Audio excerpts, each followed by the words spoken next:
See? I brought her. Look, she's standing there. Come here, dear. Come here. She's got so many candies for you. Come on, touch her, honey. She can take your disease away. Take her in your arms. Come on.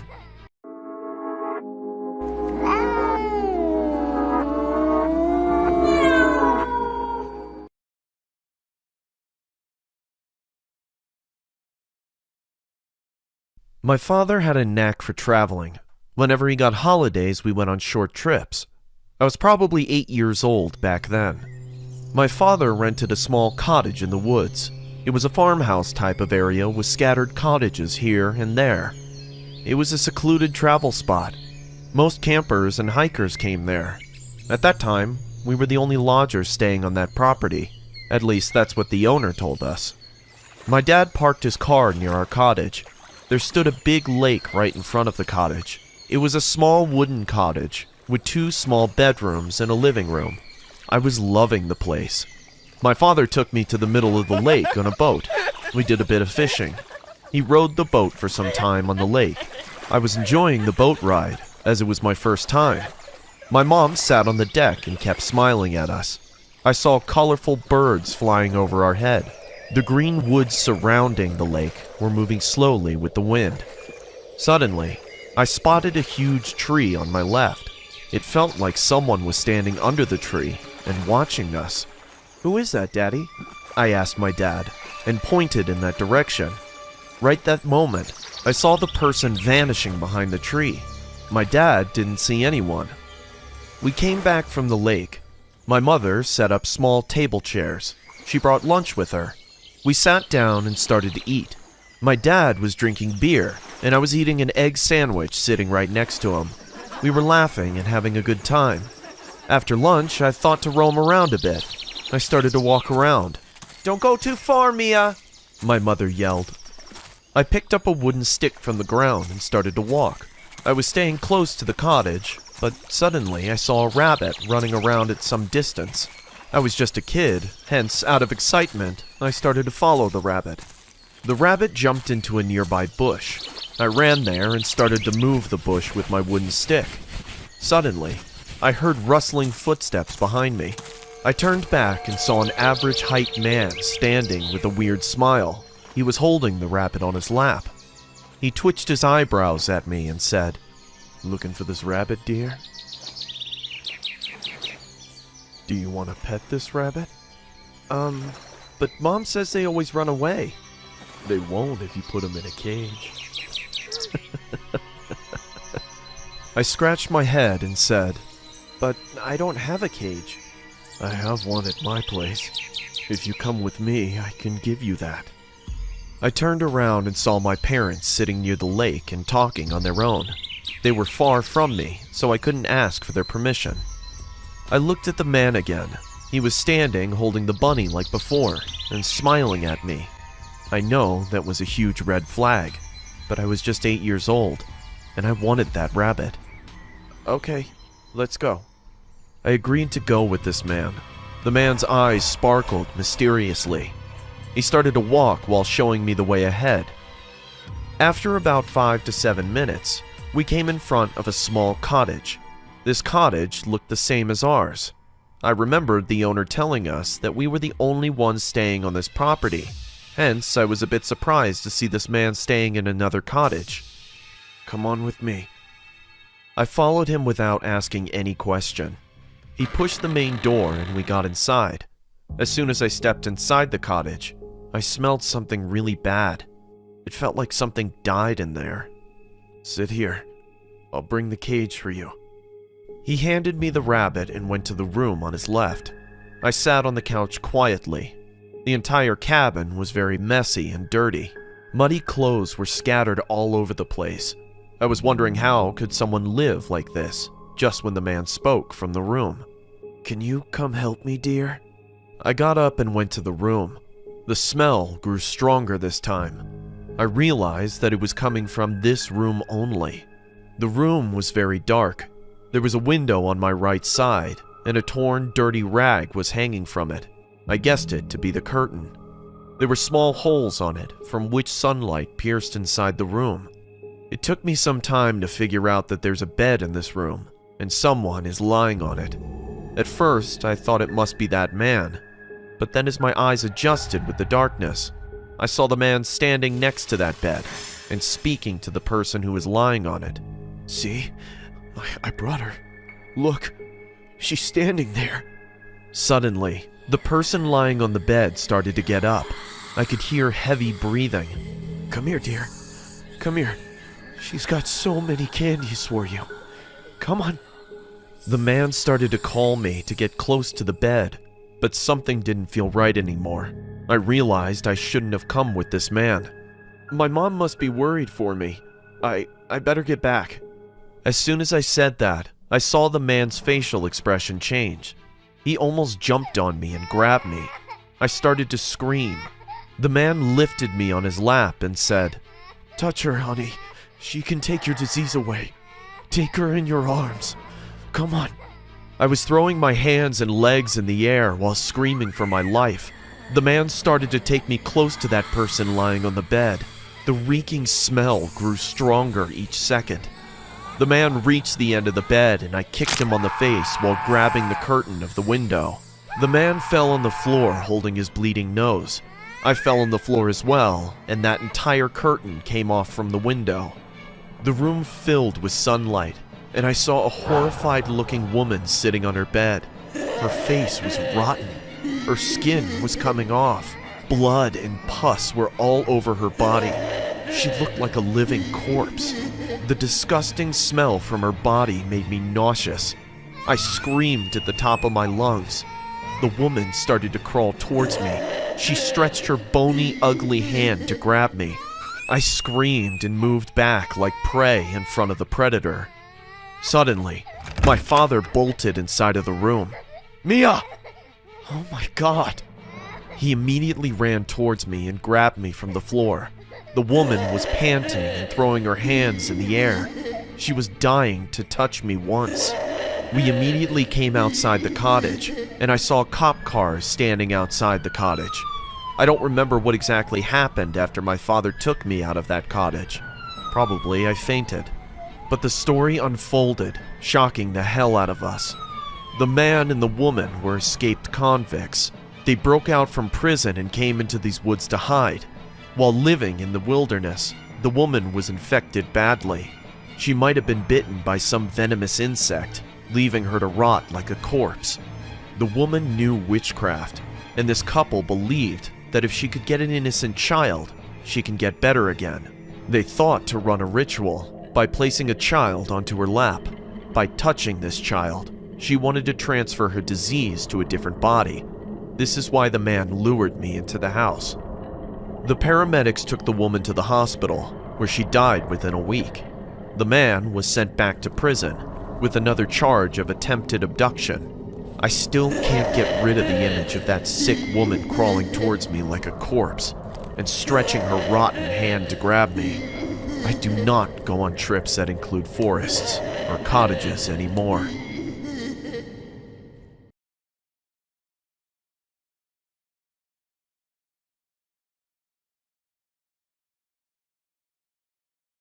This happened in my college days.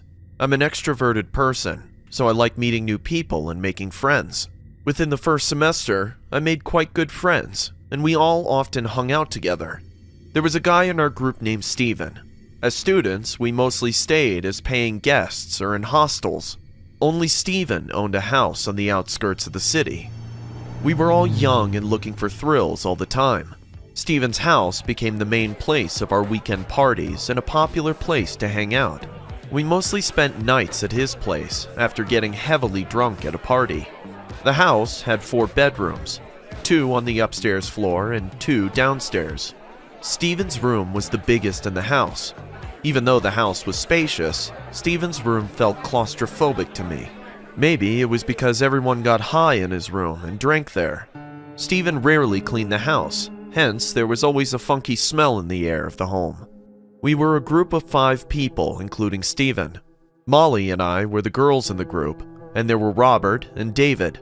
Molly and David were dating at the time, hence they were always busy on their own, which left me hanging out with Steven and Robert most of the time. Steven was a cheerful, happy-go-lucky guy. Maybe this is why none of us could see it coming. Steven had a troubled childhood. His father was an alcoholic. His mom divorced his dad when Steven was in high school. Since then, Steven never saw his father. He heard from his mother that his father died in the hospital due to liver failure last year. This house once belonged to Steven's father, which his mom inherited after his death. Steven hardly talked about his father, but whenever he did, we could see a suppressed feeling of sorrow on his face. What felt weird to me was even though Steven's father lived in this house, there wasn't a single picture of him anywhere. None of us showed any curiosity to know about Steven's past, because it would have been too much to step into his personal life. Every Saturday we traveled to his house and spent our weekends. As time passed, we all started to notice weird things in Steven. He never liked opening the windows of the home. There was a corner table in his room that had a Bible and a statue of Jesus Christ. It was set up by his mother because Steven told us she's very religious, but never once saw Steven touch any of it. One day, Molly went to lit a candle on that table. Steven became so uncomfortable immediately. He stopped Molly from doing so and said, "Let those things be, Molly. Anyways, Mom will come next month to take all of these with her." So we ignored it and let it be. The more we stayed at his place, the more we realized that there was something not right about our friend and his house. We all started to have nightmares and feel unnaturally cold around the house, even in summer.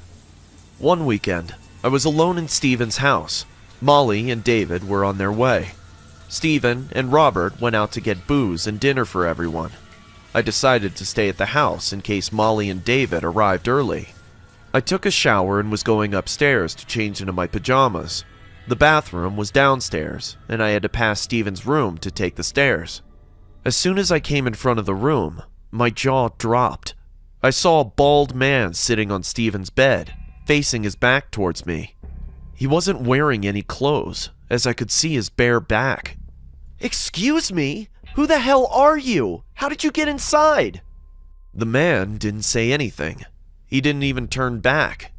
I started to walk towards the main door because I was already scared to see a stranger in my friend's house.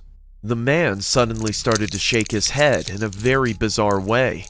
He wasn't turning back, wasn't speaking, just shaking and moving his bald head vigorously. I screamed seeing this horrible incident and came out on the house porch in my bathrobe. A car pulled in the driveway and I saw Robert running to me.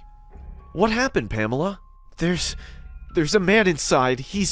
I couldn't finish my sentence as I was still gasping for air. Robert rushed inside and checked every nook and corner of the house. He even checked all the doors and windows. "There's no one in the house. Pam, are you sure you saw someone?" I walked inside while my heart was still beating like a wild horse. I peeked into Steven's room, but there was no one there. The man was gone. It was as if he disappeared into thin air. "What happened? What's going on?" Steven kept the bags and asked. Robert laughed and said, "Pam just got scared. She's not used to living alone, I guess. Our little Miss Pamela." I felt embarrassed because at that point I also started to think it was just a hallucination. But Steven didn't laugh. He came close to me and said in a low voice, "Did you see someone?" "Yeah, I was going upstairs just when I saw a bald man sitting on your bed. He was..." "Did you see his face?" "No, I couldn't."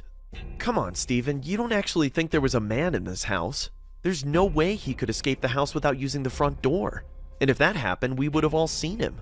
Also, I checked the entire house. There's no way he can hide either," Robert replied. Steven didn't say anything. He went to the kitchen to arrange for dinner. I went upstairs, changed into my pajamas, and kept thinking about what just happened a few moments back. Why did Steven ask me if I saw the man's face or not? Did he also believe what I saw was real? After dinner, everyone sat down and started to watch a movie. We were drinking beer, and Molly and David couldn't come that day, so it was just the three of us that night. Robert and I were sitting on the couch, while Steven stood near the kitchen window. He just got awfully quiet. I went to him and asked, "Is everything okay, Steven?" He didn't even look at me. The awkward silence was becoming very uncomfortable. I decided to go to bed, and as I turned to walk away, Steven said, "I talk to my father sometimes." "What? What are you saying?" I asked in a shocking voice. Robert immediately paused the game and looked at him with shocking eyes. "I have this picture of him in my wallet. I talk to him sometimes. I ask him why he left me, why he never came to see me or even talk to me. Hey, I get you're sad about all this. Maybe you should talk to your mother about this sometimes." I got spooked hearing Steven. It is really weird to talk about a dead person's picture. I said in a broken voice, Steven, this is not natural to talk to a dead person's picture. You should stop doing that. I mean, but he replies to me. I feel him in this house. He comes to see me when I'm asleep. The hair on the back of my neck stood up. Robert and I kept looking at Steven's face. He was smiling in a very creepy way. We could tell his mental condition is not stable, that he needs medical supervision. We decided to lay him on the bed and inform his mother about his unhealthy behavior the next day. Steven was drunk too, so he didn't resist us. Robert and I carried him to his bedroom. He kept muttering, "Trust me, guys. He talks to me. He comes. He comes." Steven passed out on his bed. Robert and I came out and sat in the living room. Both of us were freaking out hearing Steven's words. We watched the movie for some more time. Don't exactly remember when, but Robert and I both fell asleep. I dozed off on the couch and Robert was sleeping on the floor. I woke up and found the eerie house in complete darkness. There was a chilling sensation in the air of the house. I was feeling very thirsty. Hence, I got up and started to walk towards the kitchen to get some water. I thought of checking on Steven, so I tiptoed to his bedroom.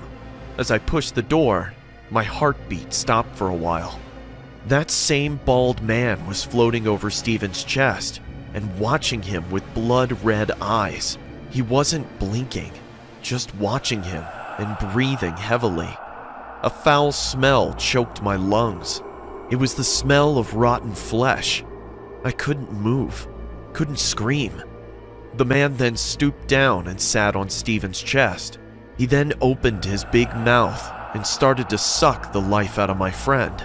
I could see Steven's soul drifting in the air and going into his mouth. Steven was becoming pale and bloodless. This demon was killing my friend. I couldn't hold it longer, and I screamed at the top of my lungs. The demon looked at me and I saw blood dripping from his wide, burning eyes. His hollow, dark mouth made my skin crawl. Robert woke up hearing my scream. "Pam, what happened?" "Steven, that guy." I sat down on the floor holding my face in my hands. We had to hospitalize Steven that night. His blood pressure broke down rapidly. Doctors could not make out how a young boy's pulse rate fell rapidly. His heart could have stopped that day if we didn't bring him into the hospital at the right time. That was the last time I went to Steven's house. I still talk to him sometimes, but he never mentions his father. I don't think that evil spirit I saw that night was Steven's father. He probably latched itself to Steven when he kept talking to his dead father's photograph. I still think that haunting spirit is staying in that house.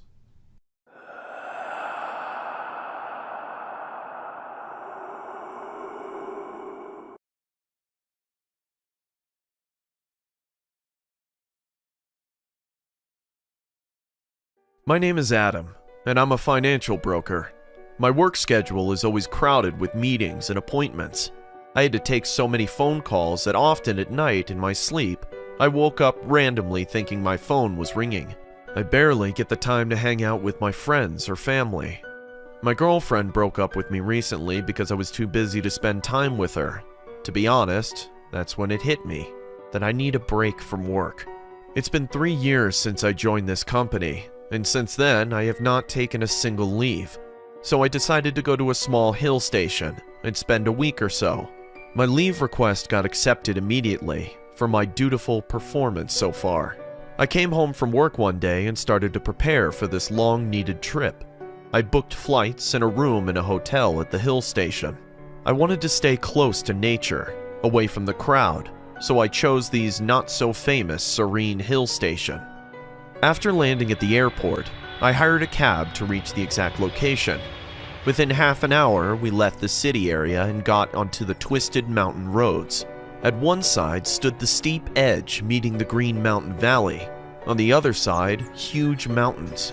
I opened the glass window of the car and let the cool breeze touch my face. "Is this your first time here, sir?" "Yeah, it is. I'm staying at the Holiday Inn Hotel. How is that place?" "It's one of the oldest hotels in the hill station. But you are lucky. You got a booking just at the right moment." "Why do you say that?" "The hotel was closed for 1 year. It was renovated and reopened last week." "I see. Good. They renovated the place." "No, sir. It wasn't for renovation. It was for the suicide." I was startled to hear this, so I said confusingly, "Suicide? Who committed suicide?" "The owner's wife. She was going mad. People say she roamed the hotel at night scaring the guests. The owner decided to send her to a mental institution. But right before that night she was about to be shifted, she jumped from the hotel roof into the wild valley. It took 2 days for the cops to discover her body.